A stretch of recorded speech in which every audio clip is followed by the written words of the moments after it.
Hello there, and welcome to Tales of the Force, a place for fans to tell their Star Wars stories. Joining me today is Gabi, aka Fess the Scoundrel. Gabi is an author, game designer, and cosplayer passionate about the diverse storytelling potential of Star Wars. A new Star Wars fan after taking more than one trip on Disney's Galactic Starcruiser. They're excited to share more about their journey to Star Wars, the life-changing power of immersive theater from their perspective, both as an artist and a guest on the Starcruiser, as well as the importance of Star Wars being for everyone. Don't forget, this is Gabi's personal story. It is not my place on the show to diminish, dismiss, judge, or have an opinion on their story. Any views, thoughts, and opinions expressed are their own. Any comments on this episode are expected to be respectful. General reminder: Star Wars is a story that deals with hopeful themes, but also touches on things like war, death, loss, slavery and oppression, trauma, mental health issues, personal injury, abandonment, pregnancy, and childbirth. You are advised to refrain from watching or listening to the YouTube channel or podcast if you are likely to be adversely affected from these topics. As always, please take care of yourself and reach out to someone you trust if needed. With all of that out of the way, please join me in welcoming our guest for this week, Gabi.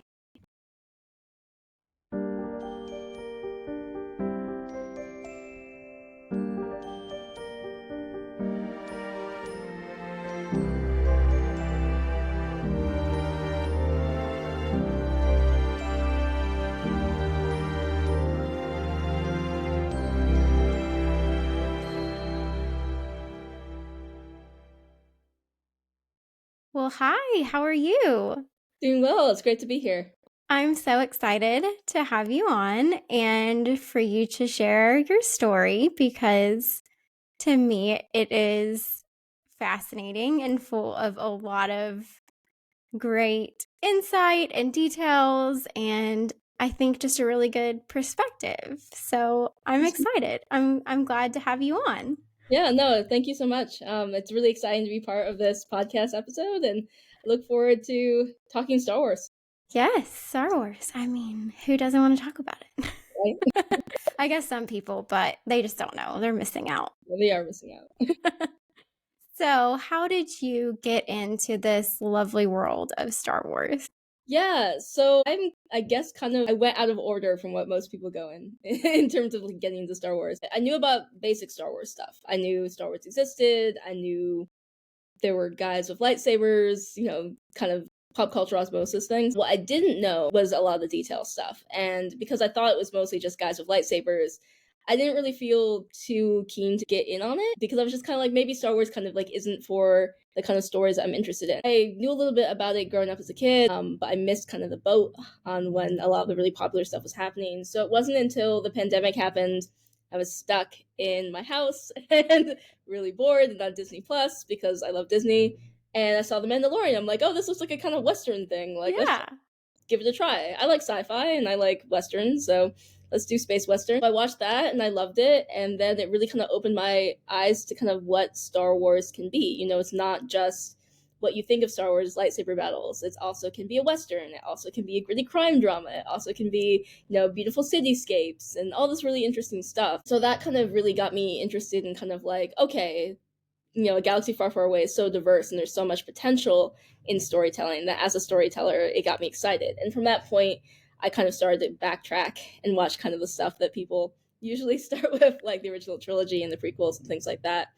And also going on a bunch of trips on Disney's Galactic Starcruiser, Yeah.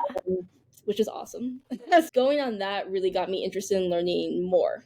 So I went into that as kind of like someone who does love immersive theater, as a game designer, as a writer, for a creative experience.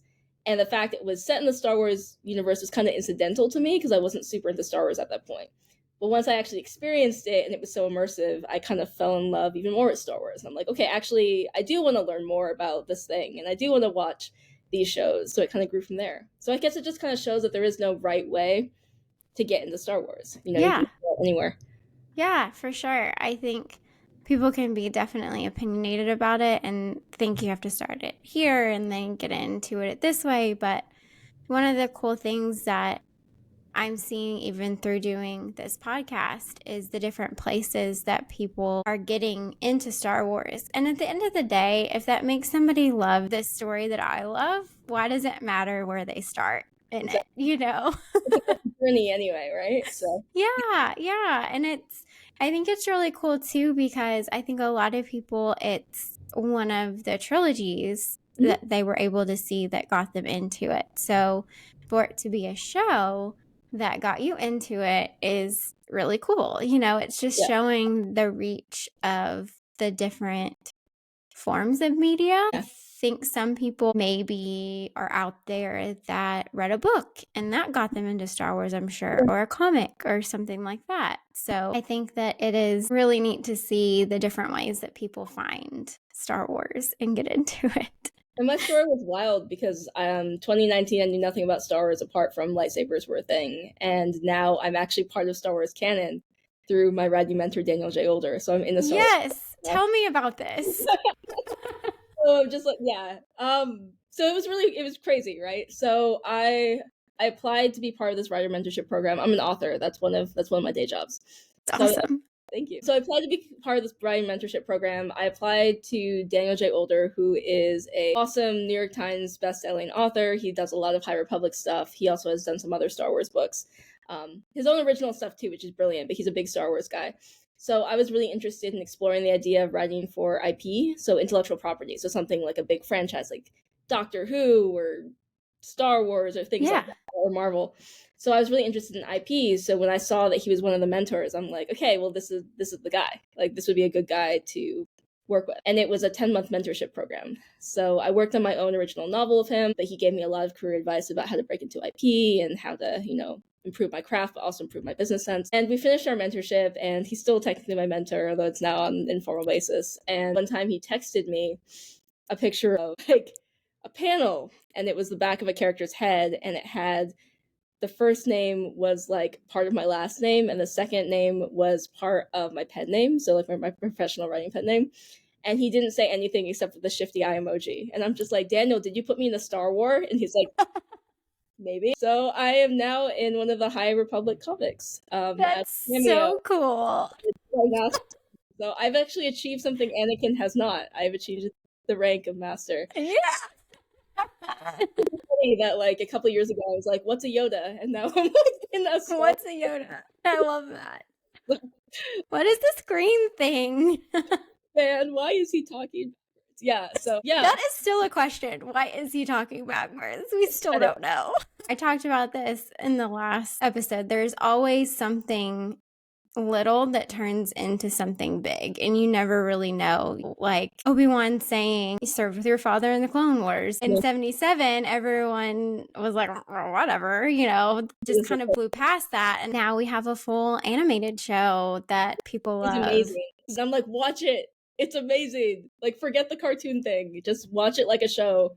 And it's some of the best storytelling in Star Wars. It's so good. And so is Rebels. Rebels is so good too. And now we have Bad Batch and so many good things. If people haven't experienced the magic of Hondo Ohnaka, I don't know what to tell them. Right? Who doesn't love Hondo? Hondo is like top tier. Is it a comic then that you're in? Okay. So is it you or is it your character that... It's my character. Okay.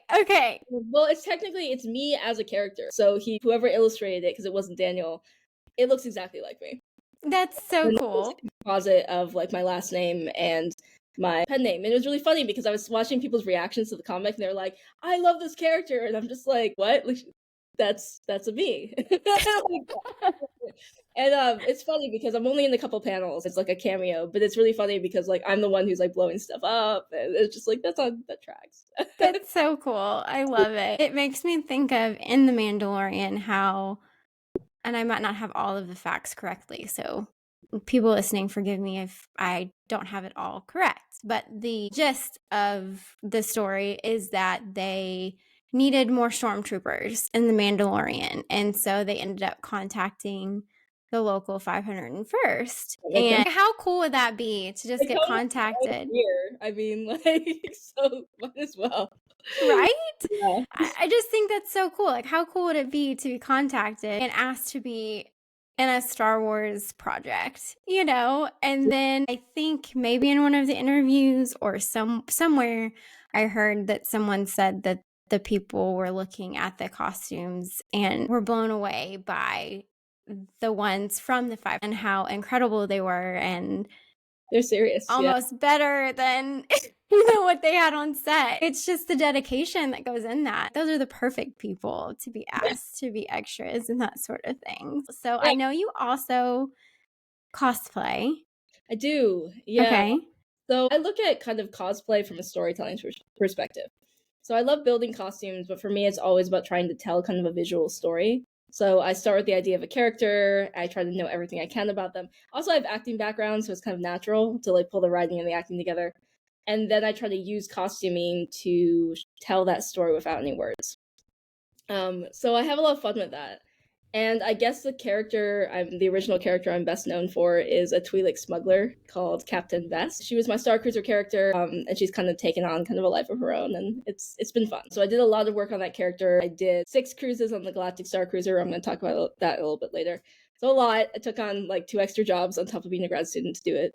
Worth it. But I just put a lot of work into her and allowed her to kind of grow organically as this kind of for fun creative exercise Yeah. because I create for work and Yeah. often that's really stressful. So it's really fun to be able to just do something that's kind of low stakes and just kind of a cool experiment and a cool project. So she was that for me. And her costume took about 8 months to make, and I made everything except the Leku. So it was a big undertaking.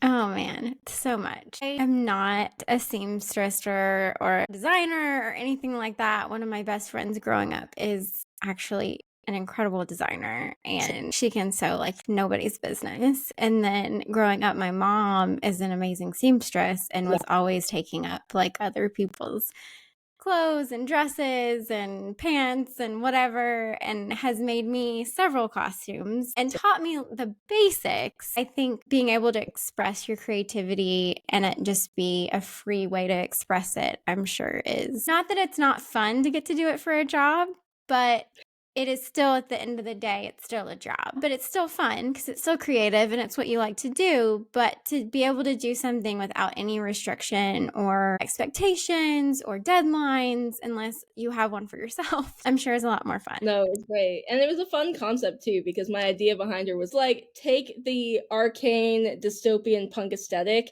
but make it Star Wars. So that's I kind of what love I it. did. I made like a punk Twi'lek. So she has this kind of long leather trench coat, which I found in a thrift shop. It's kind of like a Honda-esque kind of like giant coat. Yeah. And I painted in glow paint graffiti all over it. And graffiti that refers to things in the Star Wars universe, graffiti that refers to kind of her personal journey, and just made this really like anachronistic, crazy punk Twi'lek look. And it was really cool too, because she has this very unique kind of face paint as well. So it's like blue on top, and then she has like her green skin. So it's cool. So it was really fun kind of getting to play this very kind of anachronistic smuggler character. So I really enjoyed making that. That's awesome. I know that from looking at your Instagram, her face paint is also symbolic to you for like your culture and where you came from, correct?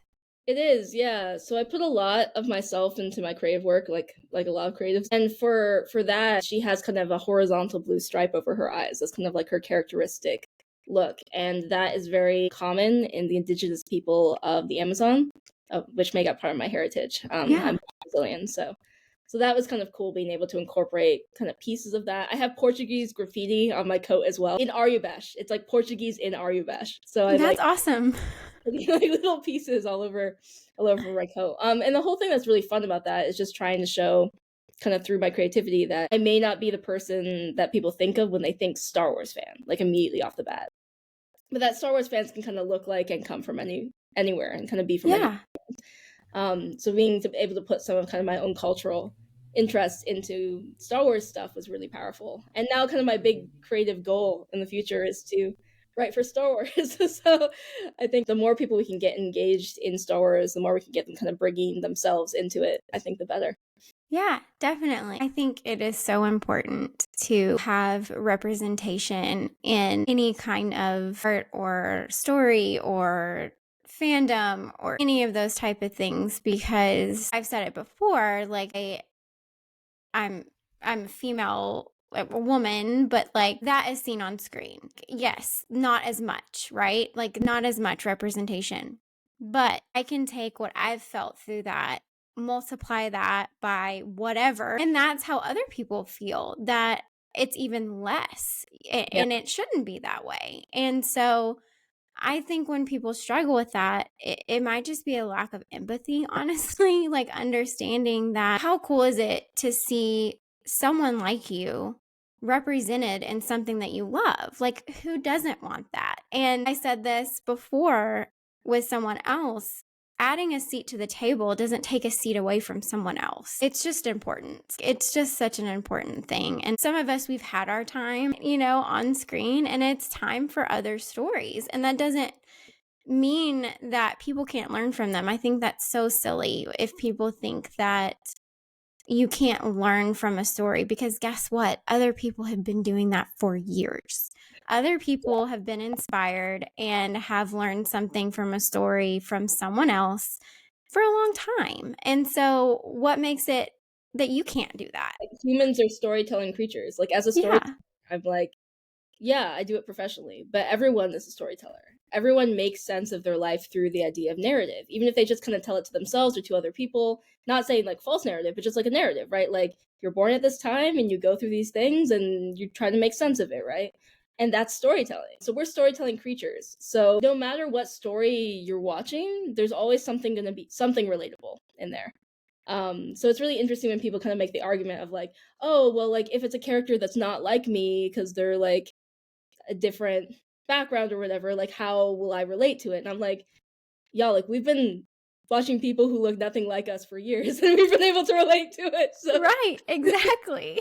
there's a common humanity there, that you can kind of connect to, and there's always going to be something that you can learn no matter what kind of story you're looking into. So yeah, I think it's kind of a bit of a silly argument, and like you said, like having more people there just makes it more enriched, it makes it more Yeah. interesting. And I think it's time for the diversity of the galaxy far, far away to move beyond just places and stories and start to include more different people. And I think that it's getting there. And it's really cool working with Daniel too, because Daniel, that's a big mission of his, is to try to, Yeah. bring in different kinds of stories into Star Wars. I think that's so important. And like I've told other people for other things, at the end of the day, if you just cannot find a common humanity with someone or a story or whatever, don't watch it. No, like I think we as people should be trying to learn and grow and learn from other people. But if you just literally cannot, then just say, this isn't for me, and move on. Like, we Yeah. don't have to make it this huge negative Entertainment is thing. optional. Like that's a hot Yeah. take, but it is. Like you don't have to actually do anything you don't want to if it comes to entertainment. Yeah, exactly. Exactly. For sure.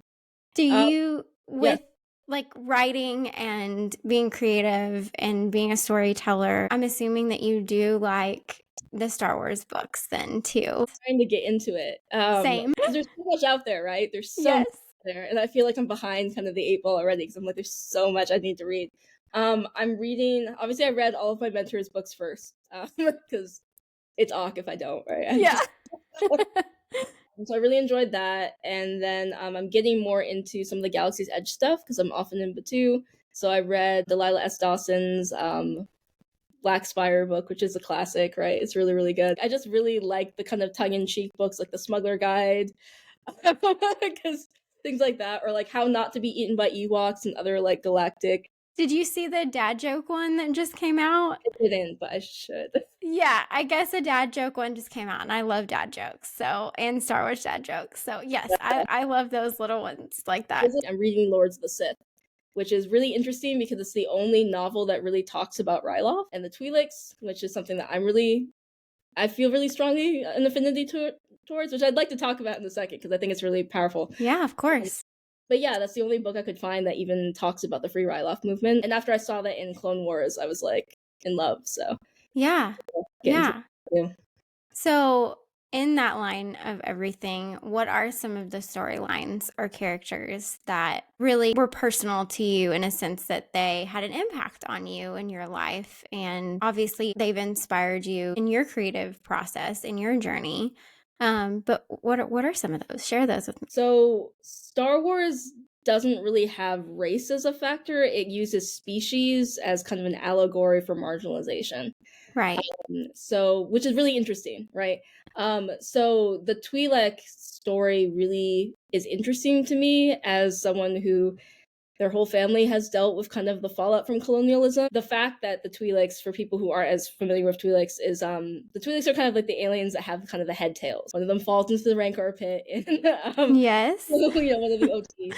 Unfortunately, that's the first time we see a Twi'lek. But the whole idea is that their planet Ryloth has this mineral called Rill, or Rill spice, which is this thing that people use to essentially make drugs, right?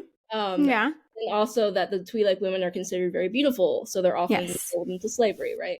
So it's this planet that kind of has been sort of neutral, but has been taken over by different powers over time to exploit for its natural resources and its people, which Right. is a huge allegory for a lot of places, right? And kind of like the impact Yes. of colonialism. So because of that, I was always really interested in the Twi'lek people, and Harris and Dula being able to see like really heroic Twi'leks was really exciting. And then on the Galactic Starcruiser, for the people who haven't been, it's a 2-day, or was 2-day, kind of like live action role playing adventure. It caught a lot of flack online, and people said it was overpriced. It was amazing and definitely worth kind of like saving up to go. And one of the reasons why it really impacted me where there's one storyline about this galactic superstar. So she's a singer called Gaia. And this galactic superstar is pretending to just be on the ship, just be on the Halcyon, so like the ship that you're going on as part of the adventure, to sing for the guests, right? She's there as a performer. But she has a secret kind of hidden agenda where there's a cultural artifact called the Hyananea Stone that's in the hyperspace compass on the ship. And she's there with her music manager named Wraith, and they're together going to go steal it and bring it back to Ryloth and use it to unite the tribes of Ryloth. So they had like an anti-colonialism storyline in Star Wars. Yeah. And for me, like that really shook me. Yeah. Like it was so powerful to see something that has such important real life resonances, not just for me, but like for so many people, where it talks about these issues of things like marginalization. It talks about the impacts of colonialism. It talks about kind of like the sense of having to be extraordinary just to get basic respect, which is Yeah. something that Gaia actually talks a lot about on the ship as well. So that was so powerful for me. That's kind of the reason I kept coming back. I did that storyline a lot because for me, also as my Twi'lek character, because I would bring my Twi'lek character on ship, I'd be in full cosplay and full character and interacting with that character and being able to talk about like, I feel like I need to figure out what it means to be a Twi'lek, right? So like on ship, I was talking about I want to understand Ryloth, which is the planet the Twi'leks come from, right? I want to understand what it is to be a Twi'lek because my character's background was that she grew up away from Ryloth because her parents had been taken from Ryloth, which is kind of what happened to my parents, my dad. Yeah.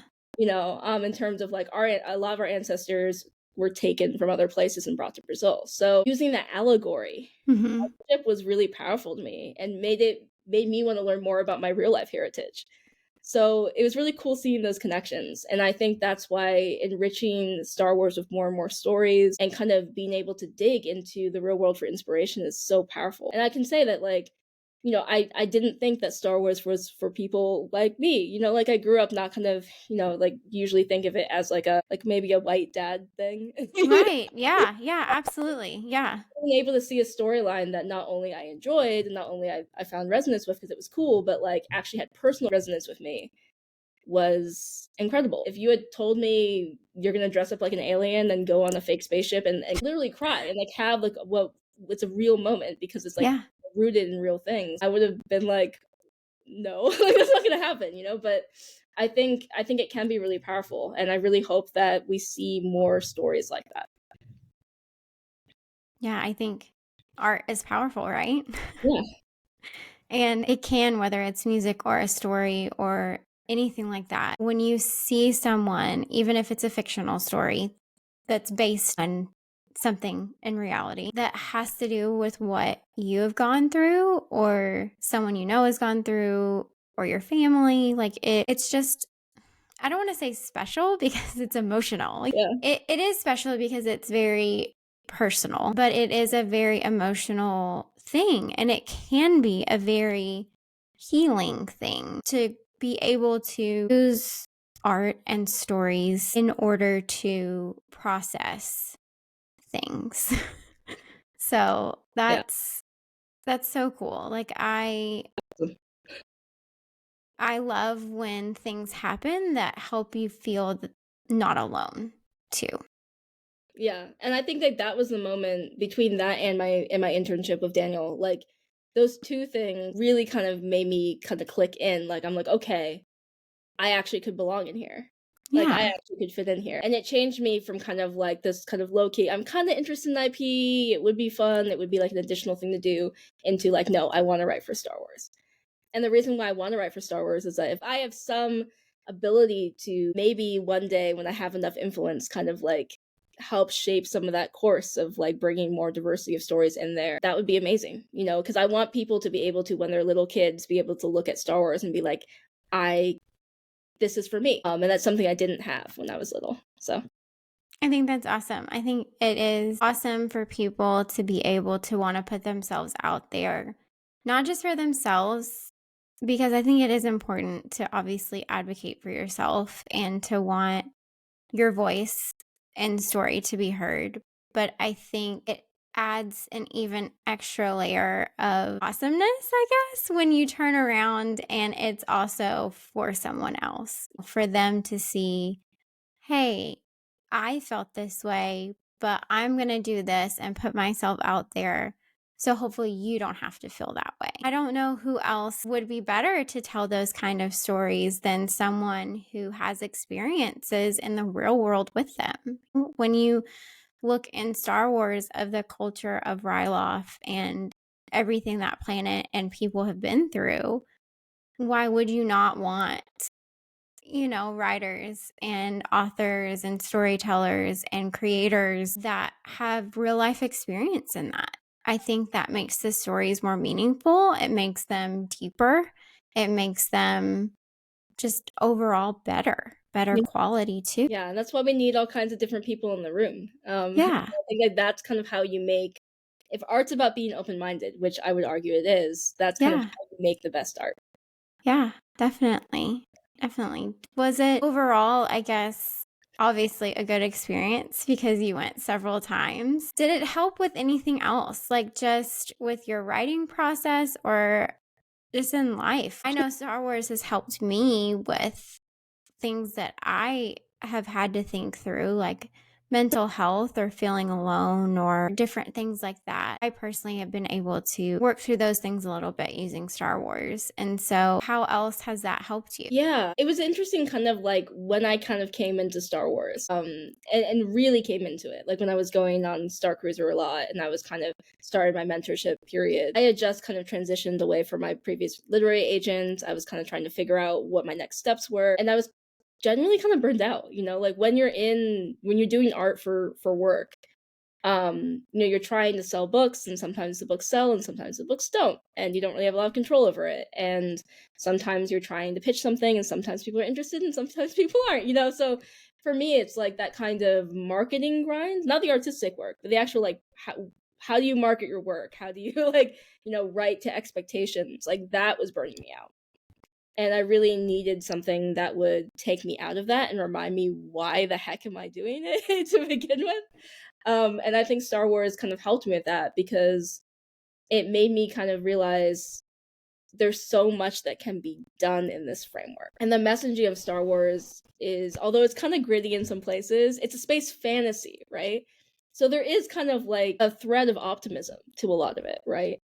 A thread of, when watching Rebels, whenever I was kind of like sad about something, always helped me because I'm like the whole gritty crew aesthetic, sticking together like a fam kind of thing, the whole underdog thing, the whole messaging, even with Rey, even though it wasn't perfect, in my opinion. I Yeah. like the sequel trilogy, but I do believe it was Yeah. but the messaging of someone who kind of came from nothing being able to do something great. Like, I thought that was really cool. And yeah, I don't know. I think a lot of Star Wars can be very empowering if you let it. Because it's not necessarily about, yes, there's some characters that are born with kind of great powers and then become super powered because of it, but a lot of it is also about quote unquote kind of ordinary people who maybe Yeah. don't have force powers and don't have those abilities, but they still can accomplish great things. So I think that that's really exciting for me. For me, I'm less attracted to kind of the force using characters and more characters like the ones in Andor and things like that, where it's kind of like ordinary people taking extraordinary risks but being very brave for something they believe in. Because for me, like, that feels more of like something that is achievable, I guess, in real life. It's like, I will never have superpowers, I will never be able to summon the force. But I can be brave, and I can take the right kind of risks, and I can stand up for people who might not be able to stand up for themselves. And that's something that Star Wars teaches us is achievable. And even within the force, like, yes, you might not have the ability to use the force, but you can learn how to balance yourself like the characters do who use the force. You can learn the sense of kind of the idea of a togetherness among all living things, and the respect among all living things is really powerful. So yeah, I think there's a lot that Star Wars can teach us. And the one thing I always kind of, so getting into the fandom, it's a lot. It's a lot. There's some great parts to it, and there's some tricky parts to it too. And I think I would really love everyone in the fandom to kind of remember what Star Wars is actually teaching you. Yes. Right? Which is, there's a saying on Starcruiser that the Saja, which are kind of like the characters that lead the Force user passengers around, and they use the term "together as one." Which I thought was a really great kind of phrase. And it's a sense of just kind of, there is a essential respect, an essential connection among all things in the galaxy far, far away that I think would be worth looking at. And it Yeah. also teaches us what not to do. I think, lessons in kind of like what the Empire did and Yeah. the First Order did. Everyone kind of said like, oh yeah, the First Order is basically just the Empire. And like, man, like, they really kind of didn't put a lot of effort into that. I'm like, no, but the point is that no matter how hard you push down fascism, it pops back up. It's like in a different form, in a different name, in a different time, but it will come back. And it's how Yeah. you deal with that. And I think it also shows how quickly like history can be changed and people can grow up thinking something different. Like you see when Han is saying, no, this all happened. It's real.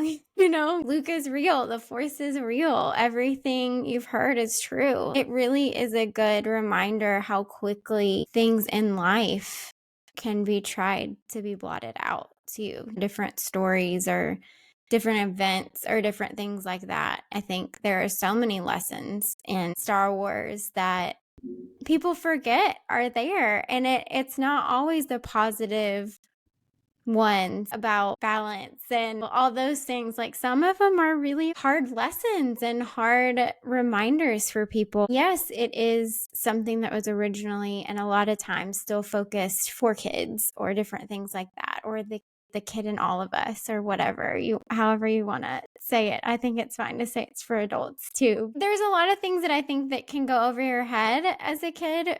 But like you were saying earlier, as a kid looking at these stories, and even though it might be set in a galaxy far, far away, it can make you think about things that are going on here and now. It makes me think of, there was this movie that, it wasn't a Disney movie. I don't even know who made it. And I had to even look it up to see, like, was this a real thing that I watched when I was little? Because there's some things that you're like, was this real? But it was this movie and it was so good.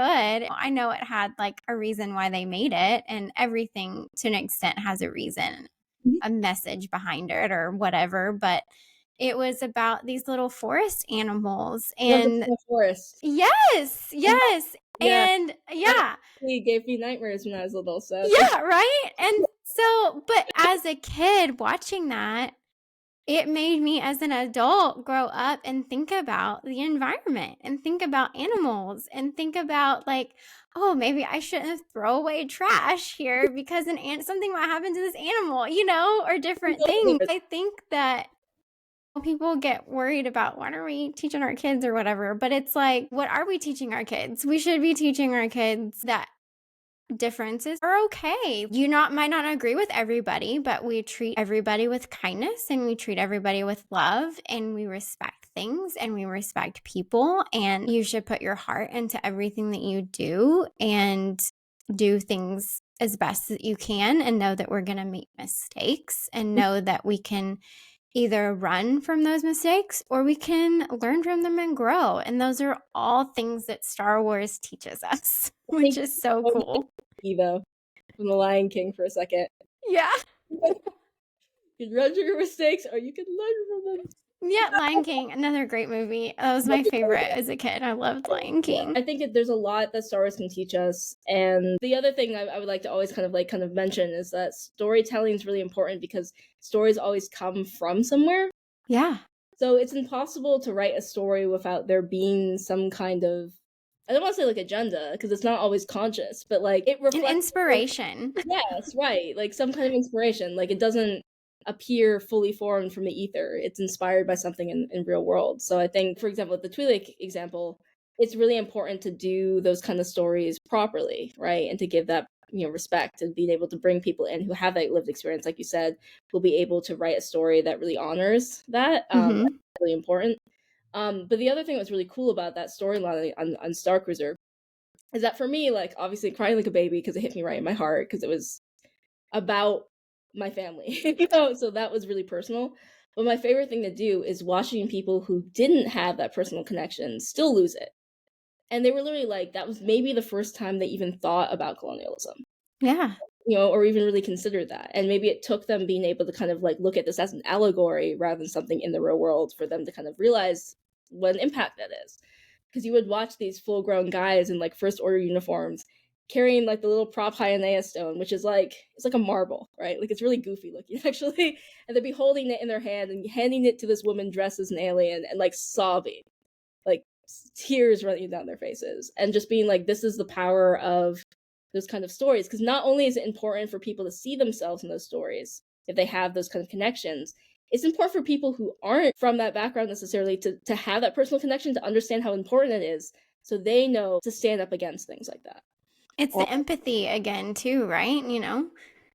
Exactly. Like being able to, even if it's not exactly your story, you can still connect to it, and you can still feel that it's important. So there's a lot of different actors who play the character Gaia, and I'm not going to use their names. But there was one particular one that did this closing speech for Gaia once. It was so powerful. And it basically, she said, don't let what you did here today helping me be a fleeting moment in time. Continue to fight for what's right on your home planets and take that home with you.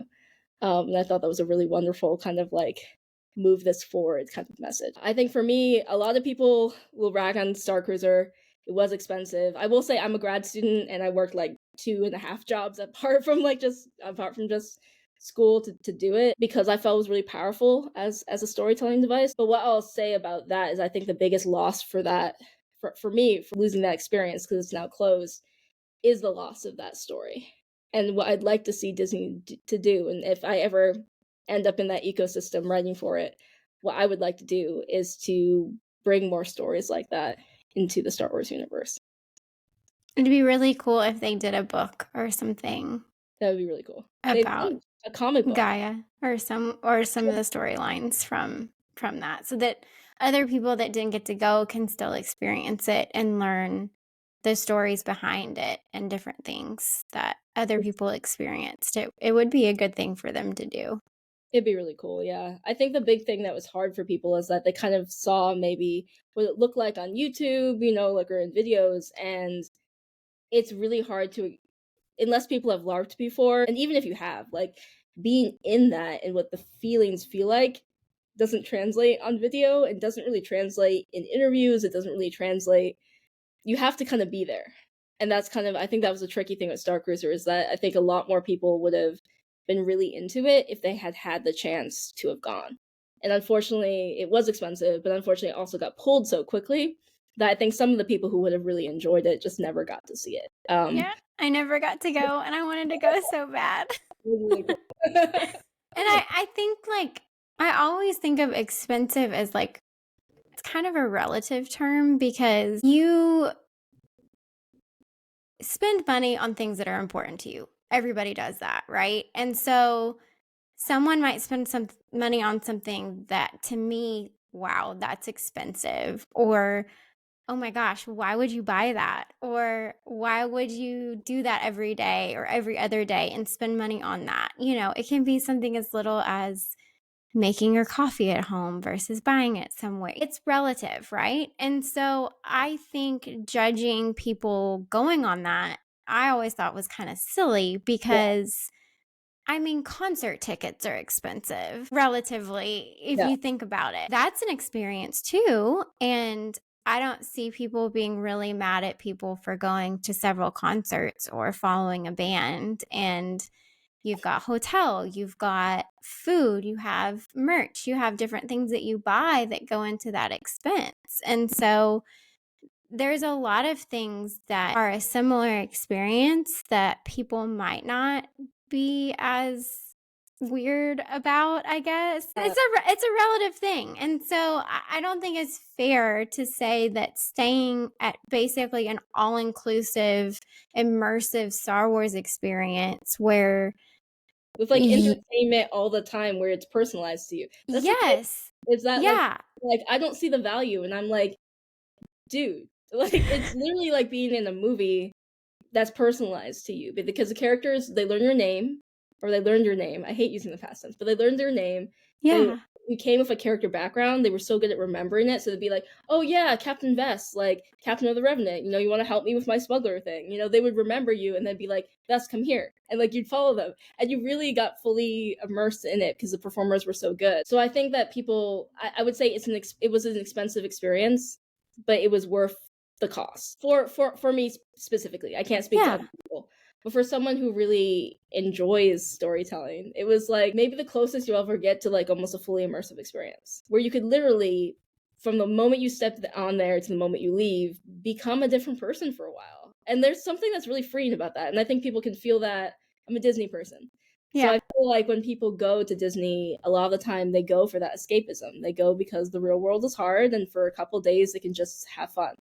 And for me, like Cruiser was kind of like that, where, and again, as someone who's been as an actor, you're not fully immersed. You're thinking about your lines, you're thinking about your places, right? Like, but as someone who's able to kind of like be a passenger on the ship, in that world, and your only job is to have fun, that kind of freedom you can't really get many other places. So I think again, it's one of those things where it's like I totally understand the criticisms from people who haven't been, because it's really hard to translate it. The world lost something very, very interesting when Cruiser closed. My biggest hope for it is, apart from like, I hope they find a way to do at least part of the experience so people kind of get a taste of it at a lower price point, is my big hope for it is that people don't let this stymie the step forward that it was. I think it was kind of ahead of its time.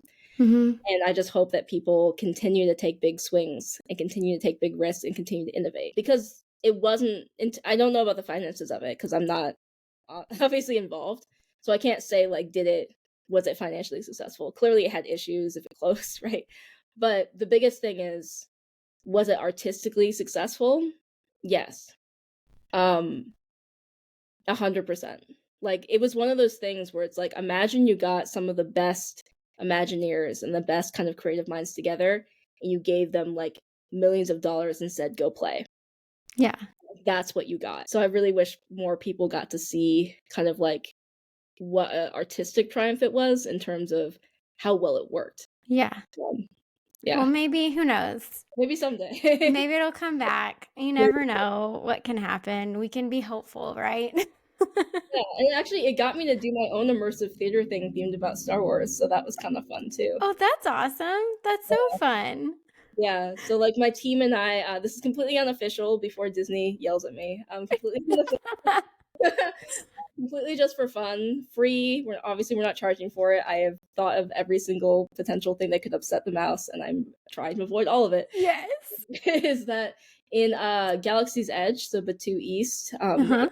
Studios in Florida, we are doing a one day only for now full storyline using a custom app.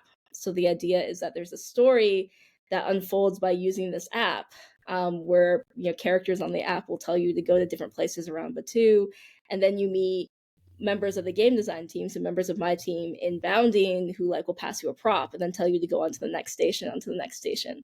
Oh, So that's cool. it's really fun. So it's this connection of kind of characters on the app with like live people, with like physical props that connect to kind of the story in the app. So we're just kind of testing it out to see like how does this work? Because as a game designer, like I love immersive theater. I love being able to connect tech and live theater. And I'm working with a really great team. Our app design guy is incredible. So we're literally creating this whole unique storyline, kind of a continuation of the Gaia storyline, actually. We're like, That's awesome. what happens next? And it's kind of a smuggler aesthetic. So that's been kind of fun and kind of healing for me, is that, it's like, it's a way to get into Star Wars and still have fun and create something. Yeah.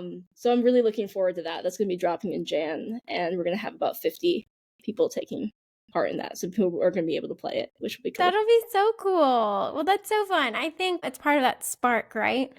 It's in our world, it's like a spark of creativity or whatever it might be. It might not be creativity, it might be something else, but it's the resistance of just the status quo, making something new and doing something different and helping people learn and question things and grow. And I think, obviously that's also a part of Star Wars. And so it's really cool to see people doing that on their own and stepping out and being creative and going with it. So that's awesome. Yeah, it should be really fun. As Vi Maradi says, ignite the spark. Yeah. No, that's really cool. I'm glad you shared that too. That's awesome. Is Yeah, there anything else that you want to add or anything that you hope people take away from kind of your journey into Star Wars? I think the biggest thing that I want to kind of re-stress is that Star Wars is for everyone. And it's a really easy hashtag. I know we say that all the time, but I want people to really internalize that. I want people to understand that Star Wars is just as much for the person who is in cardboard armor that they cut out of cardboard boxes and plastered all over themselves because they wanted to feel like a Mandalorian at the con, as it is for the 501st guy. Yeah. I want people to feel that no matter kind of what background you're from, no matter what gender you are, there is a story in Star Wars that can resonate with you. People are actively working to build more diverse stories as well, and that it's not just about kind of just the original trilogy. There's so much more content coming out there, and I would like people to be open-minded. It's not always going to be amazing content because you can't hit 100% every single right? So it's what I like about what Disney is doing with Star Wars. Again, like, not perfect. What I like what they are doing is that they are taking a lot of swings. And sometimes it hits amazing and sometimes it's less good. But they're innovating, they're thinking, they're trying new things. And I would urge people to be open-minded that maybe if it's not your favorite thing, being negative about it kind of stymies that creativity. Right. So I think like being able to kind of be like, okay, yeah, that's not my favorite, but I wonder what they're going to do next. Or I really like this aspect of it. I'd like to see more of this. I guess that's kind of like my closing message is that I wished when I was little that I felt I could be a Star Wars person and I didn't. Yeah. And now I'm like, this place is for me too. That's awesome. No, yeah. I love it. I think that's important to remember that it's okay that not everything might not hit you the same way as it does everybody else. Things aren't going to be done perfectly.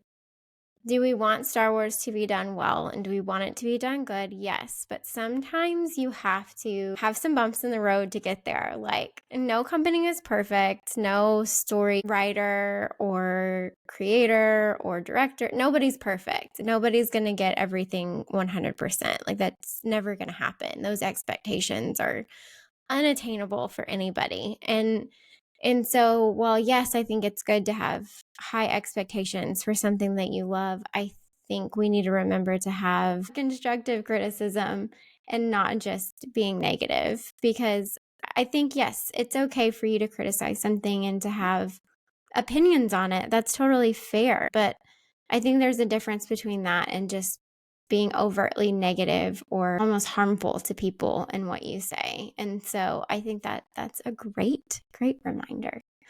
So not to move on to something not as serious, because I think those things are very important. Yeah. But I have been asking people kind of a fun question. Okay. Towards the end.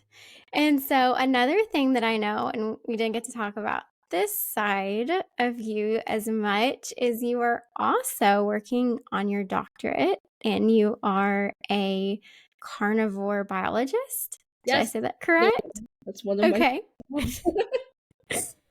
Yeah. So, my question is, in the vast Star Wars universe, there's also a lot of creatures and fun things like that. Right. What is your favorite Star Wars animal? Any of them that I love. This is the thing. If I was in the Star Wars universe, I would be a xenobiologist. I'd be like a space biologist. I Um, love it. I there's two I like, and I can't pick between them. That's okay. You don't have to pick one. I'm not good at picking favorites, so I'll totally allow picking two. Thank you. So banthas are iconic. I love banthas. I just think they're cute. They're just really cool. Like if I could have a pet from Star Wars, it would be a bantha. It's a big pet. You'd need like a big space for it. Just ride them around. I don't know. I just think they're awesome. I love kind of the cultural connection they have Yeah. with the Tusken Raiders. Yeah. I think that's really cool, the kind of symbiotic relationship they have. Yeah, they're awesome. And blue milk is amazing. So, yes. And then in terms of kind of carnivores, I really like the Nexu just because I think they're really cool looking. They're just metal. It's like a tiger with porcupine quills and like multiple eyes. Like, how cool. Yeah. So I would not want to pet one of those, but I think that they are objectively just like really awesome looking. And then I'll do an honorable mention for the noble Purgle because space whale. Right? Who doesn't love the Purgle? So cool. Yeah, those are my faves. Those are some good picks. Those are some great, great picks. I love it. Well, thank you, Gabby, so much for coming on Thank you so and much. sharing your journey into Star Wars and its importance to you and the important lessons and reminders that we can get from it and how we continue to learn from this galaxy far, far away. And sometimes the things in it are not so far, far away. They are actually very close to home and things that we can all learn from and try to help each other in this crazy world that we live in. So, thank you for being open and sharing those things. And I don't know, maybe somebody will just, I'm sure out there also needed to hear it, just like me. So, thank you for coming on. And may the force be with you. You too. Thank you so much. Thanks for joining me today on Tales of the Force. Our stories of hope is the force of this fandom, and they are a powerful ally to each and every one of us. Life creates them, makes them grow. Their energy surrounds us and binds us together. Don't forget, luminous beings we all are, and not this crude matter. May the Force be with you always.